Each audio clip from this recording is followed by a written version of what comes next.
오늘 우리에게 주시는 하나님의 말씀은 고린도전서 11장 17절에서 34절입니다. 본문의 말씀 중 23절에서 29절만 봉독합니다. 내가 너희에게 전한 것은 주께 받은 것이니 곧 주 예수께서 잡히시던 밤에 떡을 가지사 축사하시고 떼어 이르시되 이것은 너희를 위하는 내 몸이니 이것을 행하여 나를 기념하라 하시고 식후에 또한 그와 같이 잔을 가지시고 이르시되 이 잔은 내 피로 세운 새 언약이니 이것을 행하여 마실 때마다 나를 기념하라 하셨으니 너희가 이 떡을 먹으며 이 잔을 마실 때마다 주의 죽으심을 그가 오실 때까지 전하는 것이니라. 그러므로 누구든지 주의 떡이나 잔을 합당하지 않게 먹고 마시는 자는 주의 몸과 피에 대하여 죄를 짓는 것이니라. 사람이 자기를 살피고 그 후에야 이 떡을 먹고 이 잔을 마실지니 주의 몸을 분별하지 못하고 먹고 마시는 자는 자기의 죄를 먹고 마시는 것이니라. 이는 살아계신 하나님의 말씀입니다. 아멘. 자, 오늘 25번째 시간입니다. 고린도전서 강해를 시작한 지 25번째. 오늘은 성만찬에 대한 말씀을 나누게 되겠고요. 이 말씀을 듣고 우리 전교인들이 함께 성만찬에 의미 있게 참여하는 시간을 가지게 됩니다. 여러분들이 말씀을 잘 듣고 오늘 여러분들의 삶에 또 소중한 그런 믿음의 고백이 있는 성만찬이 되었으면 좋겠습니다. 유선경이라고 하는 사람이 문득 묻다라고 하는 책을 썼습니다. 제가 기억이 안 나는데 누가 저에게 이 책을 보내주셔서 보게 되었고요. 이 책은 우리들이 그냥 이렇게 스쳐 지나가는 것들에 대한 문득 물음을 묻는 것에 대한 답을 전해주는 책입니다. 이 책에 레오나르도 다빈치가 그린 최후의 만찬이라고 하는 그림 이야기가 나오고 있습니다. 이 그림은 밀라노의 산타 마리아 델레 그라치의 성당 식당에 걸려있는 굉장히 큰 그림입니다. 레오나르도 다빈치의 그림 중에 가장 많이 훼손이 된 그림이기도 하고요. 그래서 이 그림을 완벽하게 복원한 후에 미국의 음식 문화 연구가인 존 바리아노라고 하는 사람이 아주 재밌는 호기심을 가지고 그림을 연구하고 논문을 썼습니다. 최후의 만찬에 그려진 메뉴는 무엇일까? 이러한 의문을 가지고 보게 되었는데 놀랍게도 최후의 만찬에 있었던 메인 메뉴는 장어 요리였습니다. 그리고 예수님 왼편 식탁의 접시에 있었던 것은 오렌지 슬라이스를 얹은 구운 장어 요리였습니다. 여러분, 실제 거기에는 어떤 음식이 있었을까요? 우리가 잘 알고 있는 것처럼 빵과 포도주였을 텐데 왜 레오나르도 다빈치는 그렇게 그림을 그렸을까? 이 사람은 이렇게 이야기를 합니다. 아마도 최후의 만찬을 한다면 어떤 음식을 먹었을까? 아마 레오나르도 다빈치가 스스로에게 물었던 것 같고 그 당시의 사람들에게 그런 생각이 들었던 것 같아요. 여러분들에게 물어봅시다. 오늘 한 끼만 먹고 죽는다고 하면 여러분들은 뭘 먹고 죽겠습니까? 네? 뭘 먹고 죽을까요? 다금바리? 아니면 뭐 갈비찜? 저는 이런 상상을 해봤어요. 만일 제가 한 끼를 먹는다고 하면 나에게 가장 익숙했던 음식이 아닐까. 제가 해외에 있다 돌아오면 제일 먹고 싶은 게 짜장면, 김치찌개였던 것처럼 우리들에게 가장 익숙한 것. 예수님이 성만찬을 제자들과 마지막 만찬을 나누면서 제자들에게 비장하게 주셨던 그 음식은 그 시대에 가장 보편적인 그런 음식이었을 것 같아요. 내가 마지막에 먹는다면 그것이 무엇이었을까? 그래서 이 가장 보편적인 그 음식을 놓고 이 성만찬을 우리 주님이 베풀어 주셨는데 이 성만찬이 어떤 의미가 있는가? 오늘 사도 바울은 참 마음 아프게 이 말씀을 쓰고 있습니다. 오늘 여러분들과 함께 다 읽지를 못해서 여러분들에게 문자로 보내드렸어요. 성경 본문을 보내드렸기 때문에 다 읽고 오셨으리라고 생각을 합니다. 메시지 성경에 보면 20절과 21절에 이렇게 되어 있어요. 제가 한번 읽어드립니다.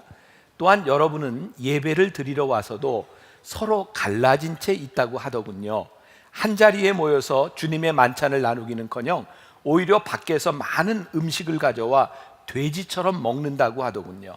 그래서 어떤 사람은 따돌림을 당해 아무것도 먹지 못한 채 집으로 돌아가고, 어떤 사람은 걷지 못할 정도로 술에 취해서 실려가기까지 한다더군요.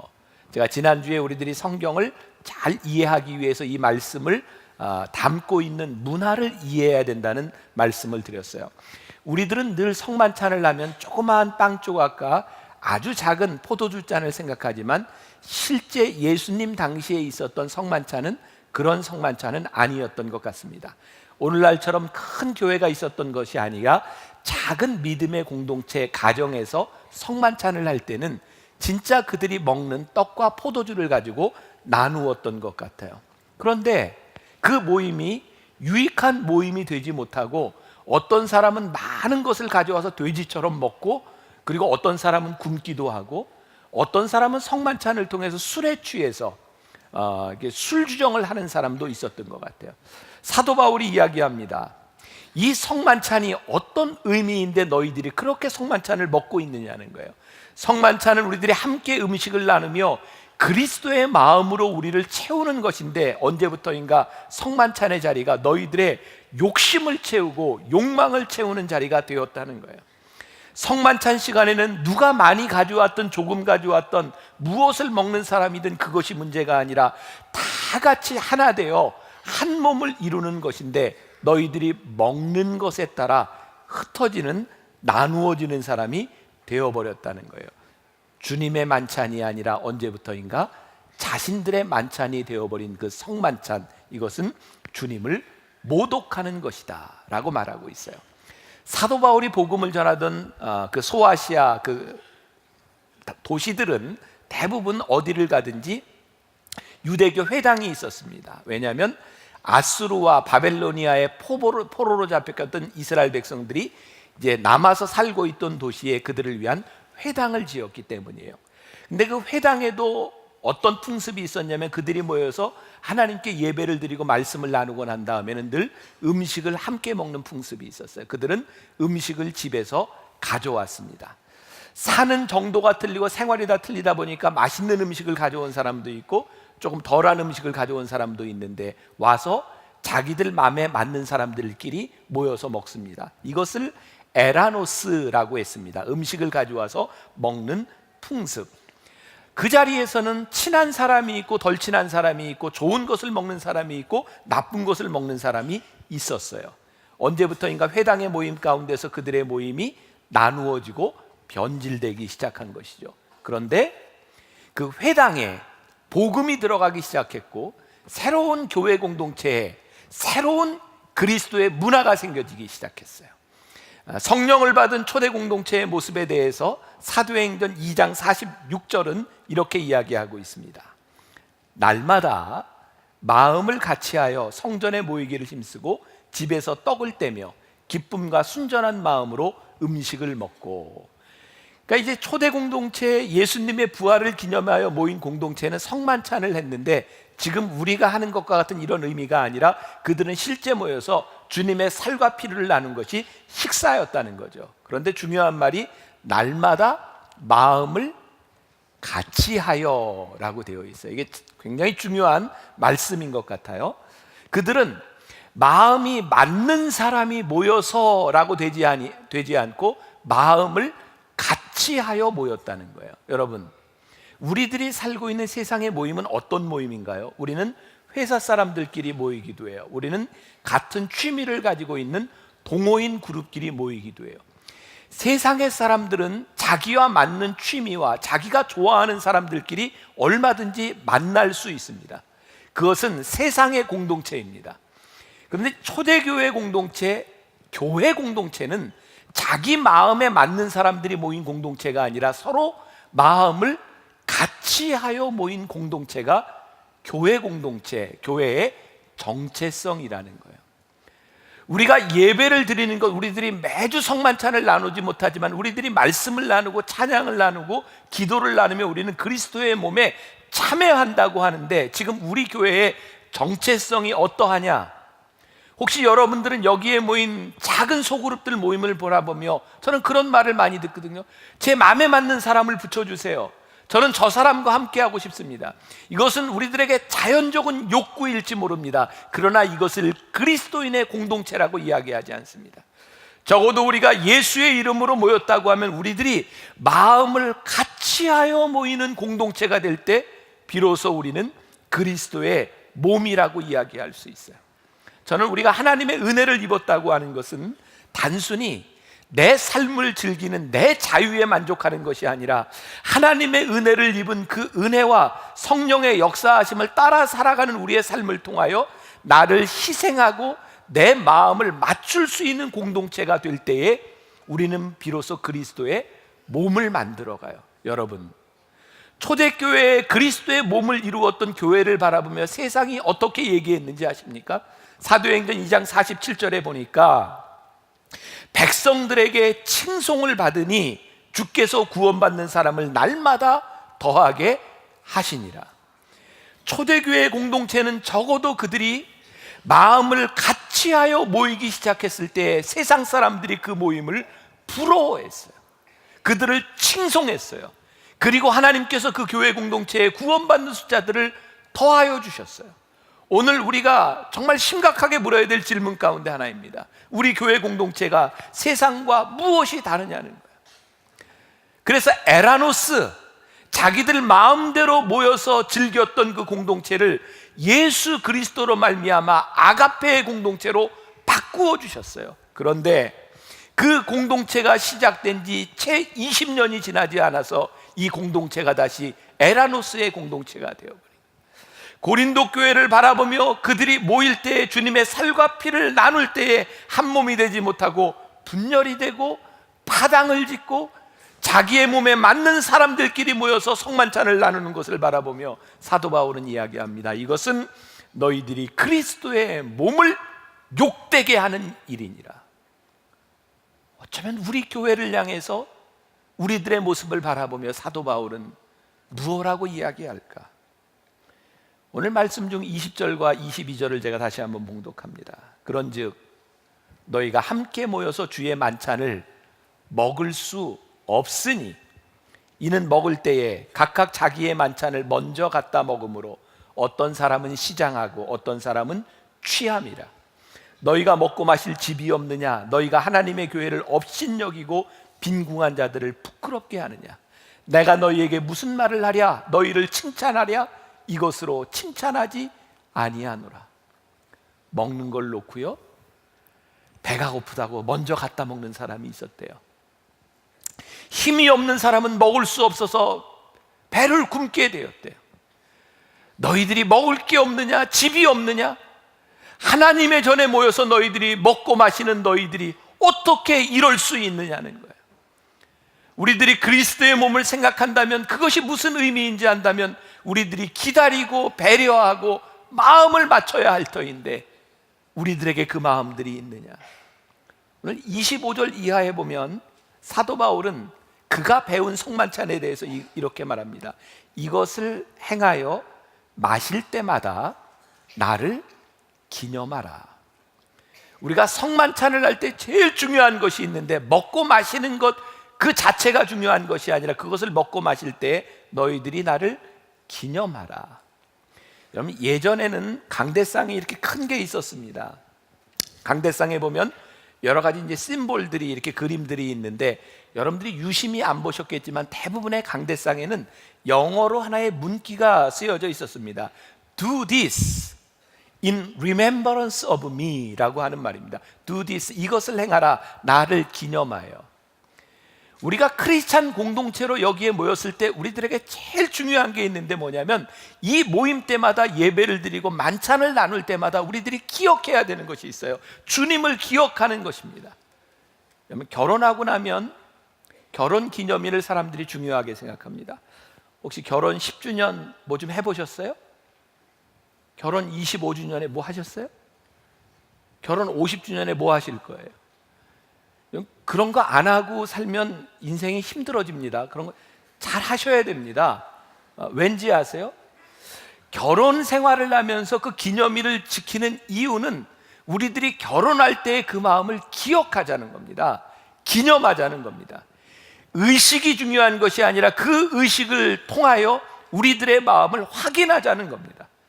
기념일의 의미는, 이 성만찬을 하는 우리의 의미는 주님께서 우리들에게 주셨던 살과 피를 우리의 가슴 속에 다시 한번 기억하자는 거예요. 얼마 전 신문에서 보았는데 기네스북에 오른 사람입니다. 결혼식을 32번이나 한 사람. 안 놀라세요? 32번 결혼식 한 사람? 근데 이 사람이 놀라운 건 한 여자와 결혼식을 32번 했다는 거예요. 32년을 살면서 매년 결혼식을 했답니다. 왜 그랬을까요?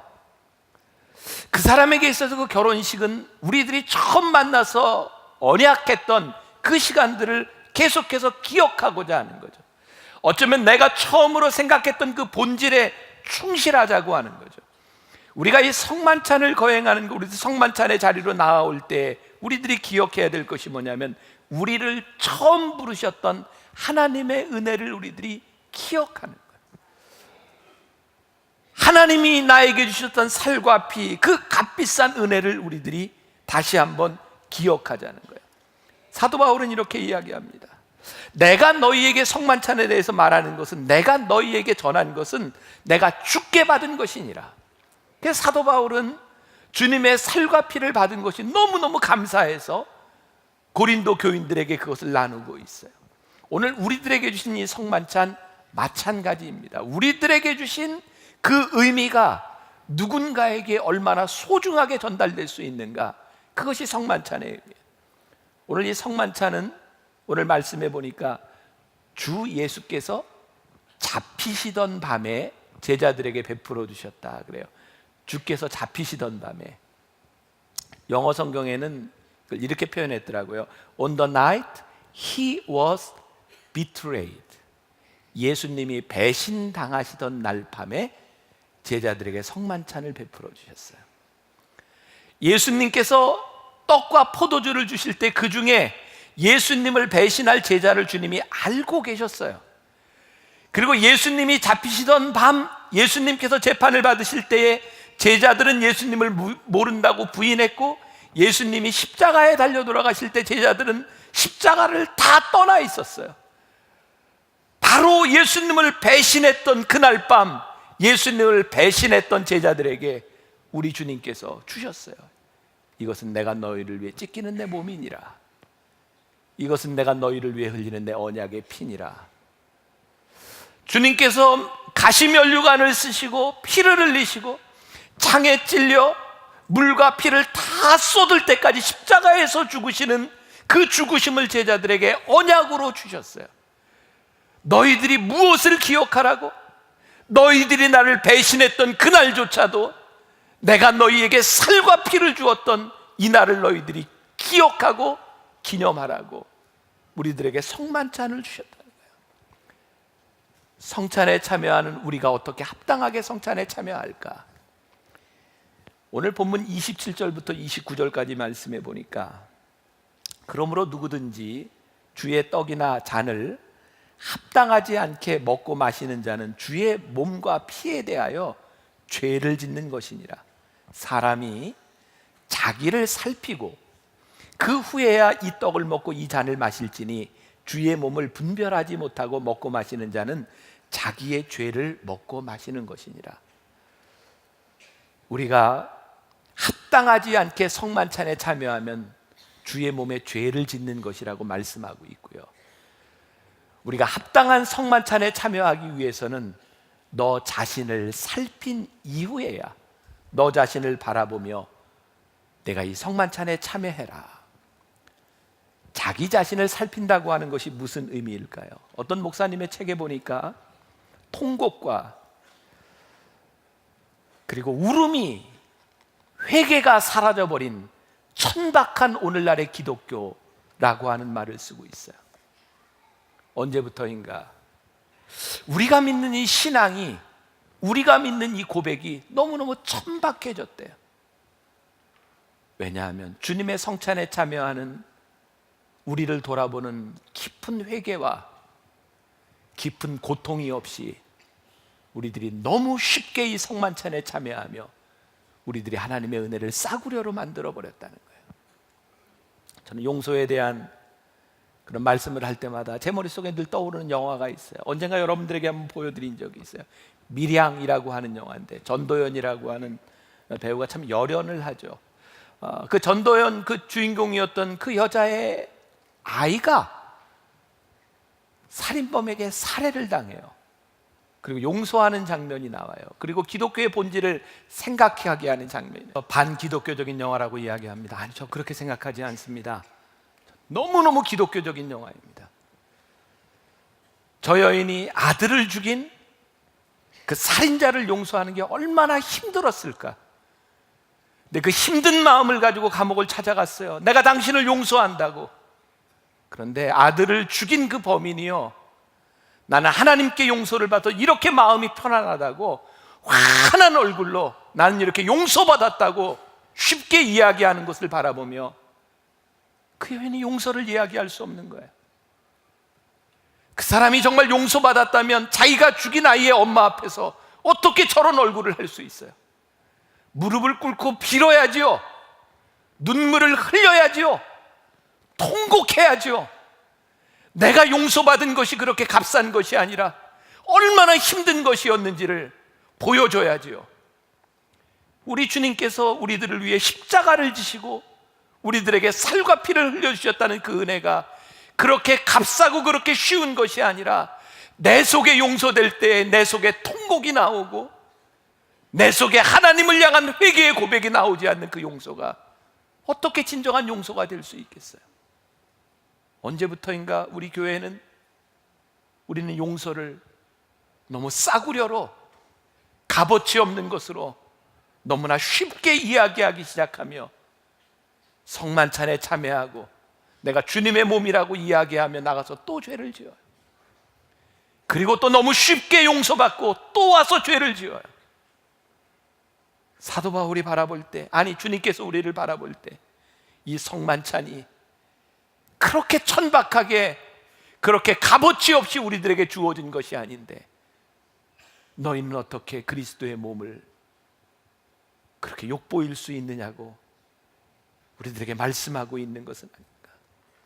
그래서 우리는 그리스도의 몸에 참여한다고 하면서 너무너무 이기적이고 너무너무 탐욕스럽고 너무너무 뻔뻔스러울 때가 있는 것 같아요. 사도 바울은 성만찬을 모독한 고린도 교인들을 향하여 이렇게 이야기합니다. 30절부터 32절. 그러므로 너희 중에 약한 자와 병든 자가 많고 잠자는 자도 적지 아니하니 우리가 너희를 살폈으면 판단을 받지 아니하려니와 우리가 판단을 받는 것은 주께 징계를 받는 것이니 이는 우리로 세상과 함께 정죄함을 받지 않게 하려 하심이라. 사도 바울은 우리의 잘못된 신앙에 대해서 너희들이 하나님 앞에 징벌을 받을 수 있다고 이야기합니다. 그러나 하나님이 우리를 징벌하시는 이유는 세상과 함께 우리로 하여금 멸망시키려 하심이 아니라 우리를 사랑하시기 때문에 우리들을 징벌하실 수 있다고 말씀하고 있습니다. 히브리서 12장 8절에는 이렇게 이야기합니다. 징계는 다 받는 것이 아니거늘 너희에게 없으면 사생자여 친아들이 아니니라. 사도 바울이 식탁의 교제 성만찬을 놓고 고린도 교인들을 향하여 무섭게 질책하는 이유는 너희들이 사생자가 아니요 하나님의 친아들이기 때문이니라. 오늘 우리들이 이 말씀을 나누며 우리들이 주의 식탁 앞에서 우리들이 하나님 앞에 철저하게 회개하지 않으면 안 된다고, 여러분들이 얼마나 가볍게 살았느냐고 말하는 것은, 여러분들을 질책하는 것은 여러분들이 사생자가 아니요 하나님의 아들이기 때문에 우리들이 회복해야 될 것이 있기 때문입니다. 제가 얼마 전에 굉장히 인상적인 책을 읽게 되었습니다. 누가복음 2장에 보면 예수님이 육신의 어머니였던 마리아와 요셉과 함께 예루살렘에 제사를 드리러 갑니다. 그리고 돌아오는 길에 하룻길쯤 왔는데 마리아와 요셉은 예수님이 함께 동행하는 줄 알았는데 하룻길쯤 와서 보니 예수님이 없었어요. 깜짝 놀랐습니다. 그래서 마리아와 요셉은 예수님을 찾으러 다시 하룻길 왔던 곳을 예루살렘으로 되돌아갑니다. 참 신기한 것은 그들이 하룻길을 걸려서 예루살렘에 갔는데 예수님을 찾은 것은 사흘이 지난 후에 예수님을 찾습니다. 인상적인 구절을 보았어요. 그들은 예수님을 찾으러 갔는데 그들이 생각하던 곳으로 찾아갔으나 예수님은 계시지 않았고, 사흘 동안 헤매며 예수님이 있는 곳으로 갔을 때 예수님을 만나게 되었다는 거예요. 예수님은 우리가 원하는 곳에 계시는 분이 아니라 예수님이 계신 곳에 우리가 가야 주님을 만나는 것입니다. 성만찬은 오늘 우리들에게 이렇게 말씀합니다. 너희들이 살던 자리에서 내게로 돌아오라. 하루 길을 갔을지 모르지만 너희들이 다시 돌아오기까지 더 아픈 시간들과 더 큰 회개가 필요할지 모르지만 우리들에게 그 자리로 돌아오라고 말씀하세요. 오늘 이 성만찬은 오늘 주님 앞에 주님을 떠났던, 정말 너무나 은혜를 가볍게 생각했던 우리들이 다시 주님 앞에 주님의 살과 피를 기념하며 여기에 나오는 시간입니다. 오늘 여러분들을 이 성만찬에 초대하려고 합니다. 값비싼 하나님의 은혜를, 여러분들을 향한 하나님의 사랑을 고백할 수 있기를 바라고, 오늘 성만찬에 참여하기 전에 제가 십자가에 우리들의 기도 제목을 내려놓고 우리 주님 앞에 맡기자라고 했는데, 잠깐 방법을 좀 보시고 우리 성만찬에 참여하도록 하겠습니다.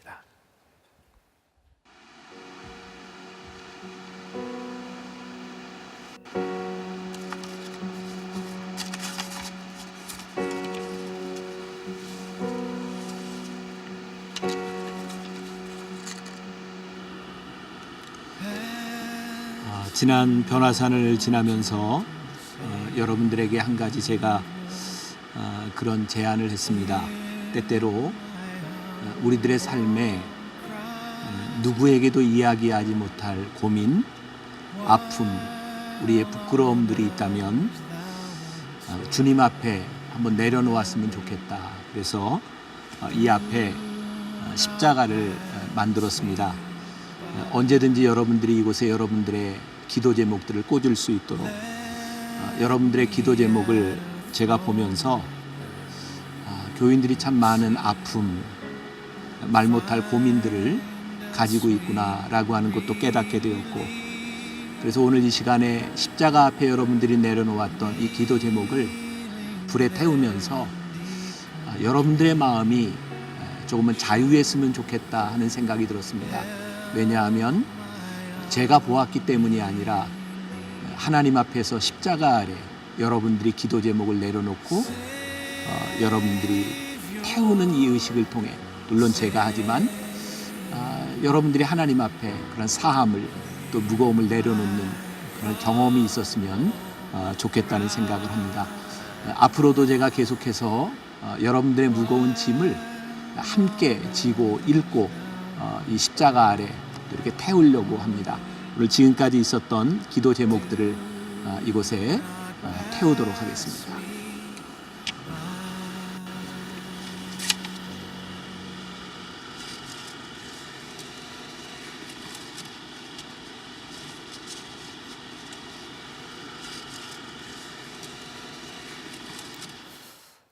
오늘 하나님 앞에 여러분들의 죄와 여러분들의 무거움을 다 내려놓고 오늘 주님의 살과 피를 기념하기를 원하는, 주님의 은혜에 동참하기를 원하는 여러분들을 이 거룩한 식탁에 초대합니다. 예수님께서 잡히시던 밤 제자들에게 배신을 당하던 때 제자들에게 떡을 떼어주시며 말씀하셨습니다. 이것은 너희를 위해 찢기는 내 몸이니 이것을 먹을 때마다 나를 기념하라 말씀하셨습니다. 예수님께서는 또 제자들에게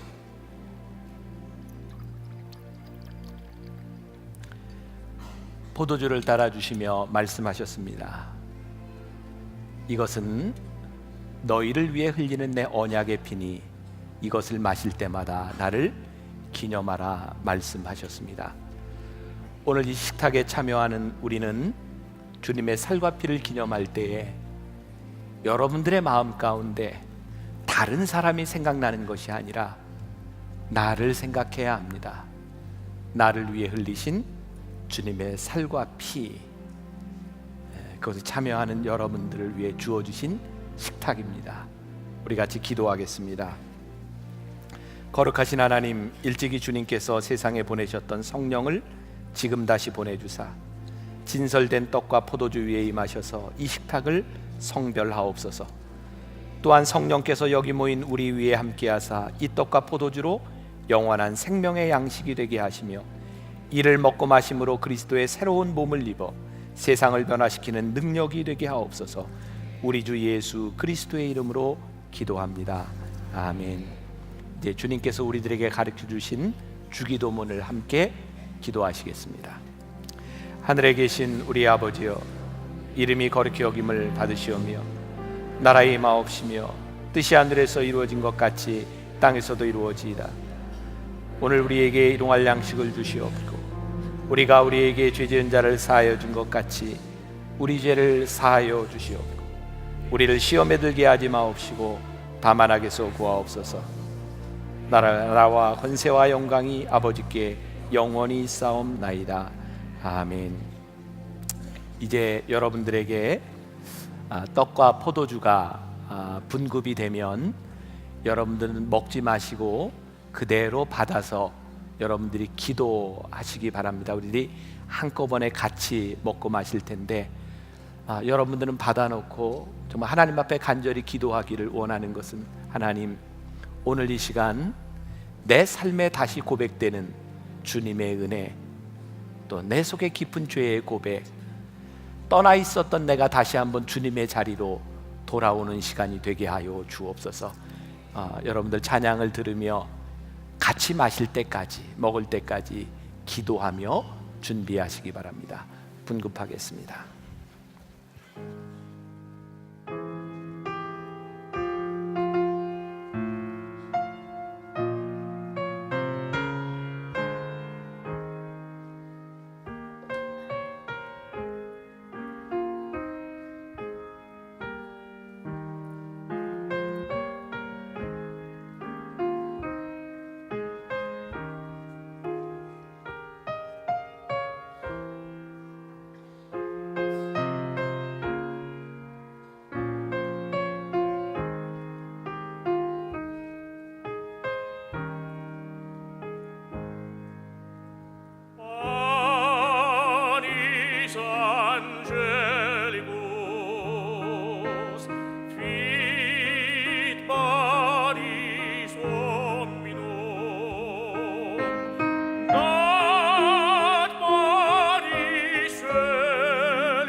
우리의 죄를 고백하며 주의 은혜에 동참하기를 원하는, 주님의 살과 피에 동참하기를 원하는 분들은 함께 주님의 살과 피를 먹도록 하겠습니다.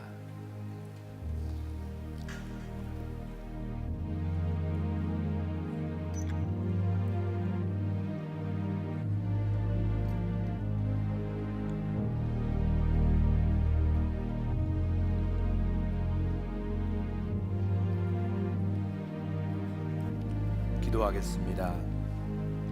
우리를 위해 생명을 주시는 하나님 아버지, 이 거룩한 신비에 감사드리며 성령의 능력 안에서 새 사람이 되어 하나님 나라가 이 땅 위에 임할 때까지 그리스도의 일꾼으로 살게 하여 주옵소서. 우리 주 예수 그리스도의 이름으로 기도합니다. 아멘. 이제 우리 함께 하나님의 은혜를 고백하며 찬양을 들으며 봉헌하는 시간을 갖도록 하겠습니다. 여러분 믿음으로 함께 고백하면 좋겠습니다.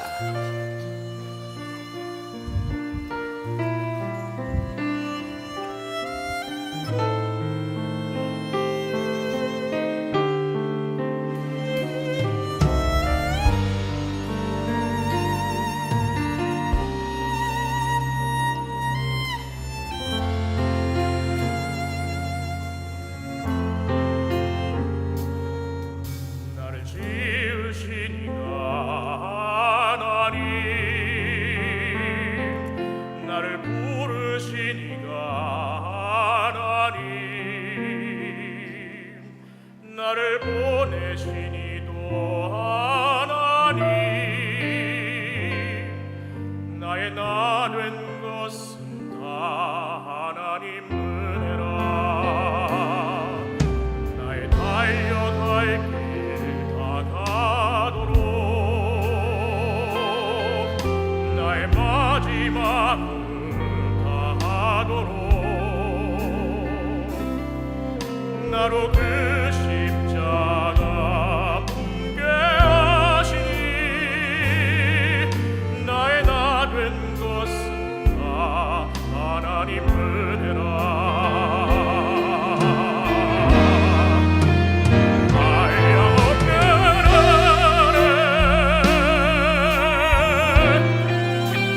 불길 없는 은혜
하나님, 오늘 우리가 주님의 식탁 앞에서 주님의 은혜를 고백합니다. 얼마나 귀한 은혜인데, 얼마나 큰 하나님의 사랑인데 우리들이 참 잊고 살았고, 세상에서 지은 죄를 가지고 늘 쉽게 우리들이 용서받으며 또 쉽게 죄를 지으며 살았던 우리 인생인데, 오늘 우리들에게 깨닫게 하셨습니다. 하나님의 은혜가 얼마나 값비싼 은혜인지, 그래서 우리들이 회개하는 이 통곡이 얼마나 아픈 것인지, 하나님, 이제는 주님의 살과 피를 우리의 마음속에 모시고 이 세상으로 날아갈 때 주님과 동행하는 삶을 살아가게 하여 주옵시고, 주님과 함께 승리하는 삶을 살아가도록 역사하여 주옵소서. 오늘도 하나님 앞에 드려진 귀한 예물, 우리의 기도와 찬양과 물질 헌신 다 기억하셔서 귀하게 아름답게 하나님 나라를 위하여 쓰여지도록 축복하여 주옵소서. 지금은 우리 주 예수 그리스도의 은혜와 하나님 아버지의 무한하신 사랑과 성령의 인도하심이 주님의 살과 피를 내 가슴에 안고 그 주님을 기념하며 나가는 당신의 사랑하는 모든 백성들 위해 지금부터 영원까지 함께 하시기를 간절히 축원하옵나이다. 아멘.